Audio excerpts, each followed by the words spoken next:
15 ఏళ్ల తర్వాత సిటీలో అంతర్జాతీయ ఫుట్బాల్ మ్యాచ్లు జరగనున్నాయి. గచ్చిబౌలి స్టేడియంలో సెప్టెంబర్ 1 నుంచి 10వ తేదీ వరకు భారత్, సిరియా, మారిషియస్ దేశాల మధ్య మ్యాచ్లు నిర్వహించబోతున్నామని ఆల్ ఇండియా ఫుట్బాల్ ఫెడరేషన్ ప్రకటించింది. దీనికోసం గచ్చిబౌలి స్టేడియాన్ని రెడీ చేస్తుంది రాష్ట్ర ప్రభుత్వం చొరవతో నెల రోజుల్లోనే స్టేడియం మొత్తం చేంజ్ అయిపోయిందంటున్న మాజీ ఫుట్బాల్ ప్లేయర్ పాల్గొనతో Narender face to face. International మ్యాచ్లు ఇది చెప్పుకోవడానికి బాగున్నా గత కొంతకాలంగా మాత్రం క్రికెట్ తప్ప ఏవి కూడా హైదరాబాద్లో జరగట్లేదు. రీజన్ ఏంటంటే ఇక్కడ ఉన్న ఫెసిలిటీస్ కావచ్చు, పాడైన స్టేడియంలు కావచ్చు. అయితే త్వరలో జరగనున్న ఒక ఇంటర్నేషనల్ మ్యాచ్ కోసం గచ్చిబౌలి స్టేడియాన్ని రెనోవేట్ చేశారు. సో దీని గురించి మనతో పాటు former football player, Telangana football association secretary ఉన్నారు. ఒకసారి అడిగి తెలుసుకుందాం. Hi sir. Sir, Gachibowli stadium చాలా కొత్తగా కనిపిస్తుంది, రీజన్ ఏంటి? థ్యాంక్స్ టు గవర్నమెంట్ అండి. రీసెంట్లీ మనకు యాక్చువల్గా world cup last qualify match కోసం మనం జూన్ 6th ఉండే. సో అప్పుడే ఈ స్టేడియం ఇది bucket chairs compulsory FIFA rules ఉంటుంది. సో అప్పుడే రేవంత్ రెడ్డి గారు సీఎం అయ్యారు. Himself is the football player మన సీఎం గారు. సో ఆయన దగ్గరికి వెళ్ళడం జరిగింది మా అసోసియేషన్ తరఫు నుంచి. సో ఆయన అడిగితే ఇట్లా బకెట్ చైర్స్ కంపల్సరీ సార్, మనకి ఇంటర్నేషనల్ మ్యాచ్ కావాలంటే 100% ఉండాలి సార్ అని చెప్తే ఇమీడియట్గా ఆయన పిలిపించి వాళ్ళ స్టాఫ్ని అంతా ఒరిస్సా, కలకత్తా మేము వెళ్ళి VCMD అంతా చెక్ చేసి వచ్చి, సో లక్కీలీ మీరు చూస్తున్నారు రూపురేఖలు చేంజ్ అయినాయి గచ్చిబౌలి స్టేడియం. సో వాళ్ళకి ఏమైందంటే అప్పుడు మనకు ఎలక్షన్స్ కోడ్ వచ్చిన వల్ల మ్యాచ్ జరగలేదు. సో అప్పటి నుంచి నేను ఫెడరేషన్లో కూడా ఫైట్ చేస్తూ ఉన్నట్టు ఏ మ్యాచ్ వచ్చినా ఇంటర్నేషనల్ మ్యాచ్ ఫస్ట్ మాకు హైదరాబాద్కి ఇవ్వాలని ఫెడరేషన్ని అడగడం జరిగింది.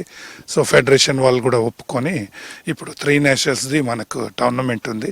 సెప్టెంబర్ 1 నుంచి 10th వరకు టోర్నమెంట్. బట్ ఇది మన 3rd మన మ్యాచ్ ఉంది, మారిషస్ వర్సెస్ ఇండియా. తర్వాత 6th మళ్ళీ 9th ఉన్నాయి. ఈ 3 నేషనల్సే ఆడతాయి. ఇవి ఇంటర్నేషనల్స్.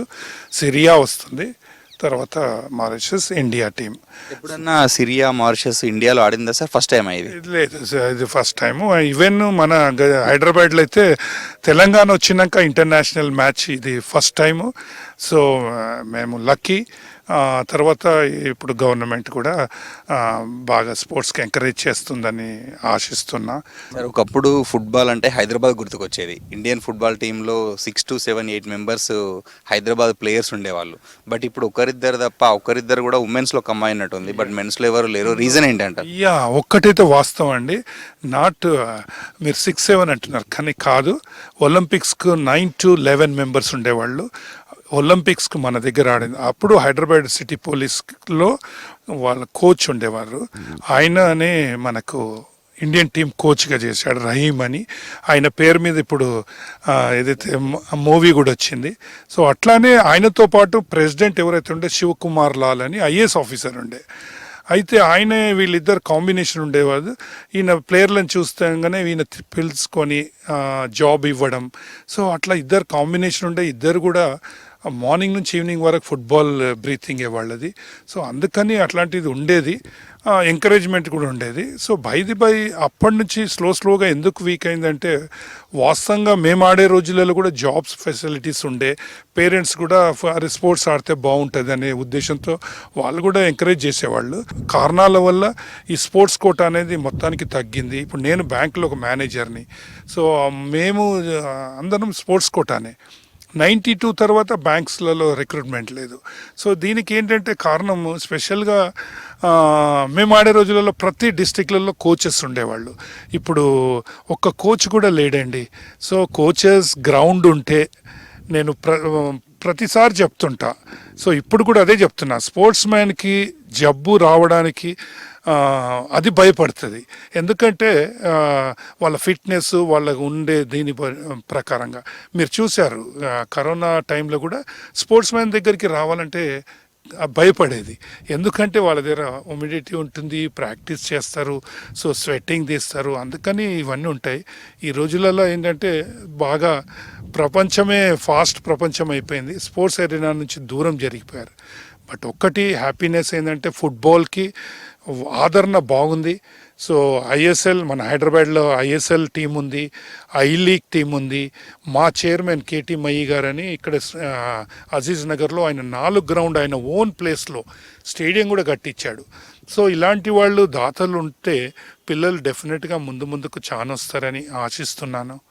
సో ఇట్లా గవర్నమెంట్ కూడా కొద్దిగా స్పోర్ట్స్కి ఇంకా ఫస్ట్ ప్రయారిటీ తీసుకుంటారని ఆశిస్తూ, ఎందుకంటే ఇప్పుడు ఉండే గవర్నమెంట్లో స్పోర్ట్స్ మ్యాన్స్ చాలా మంది ఉన్నారు, పొలిటీషియన్స్.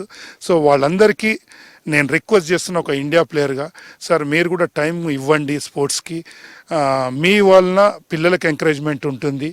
అట్లనే మీడియా వాళ్ళకు కూడా రిక్వెస్ట్ చేస్తున్నా, మీరు కొద్దిగా స్పోర్ట్స్కి కూడా మీరు టైం కేటాయించండి.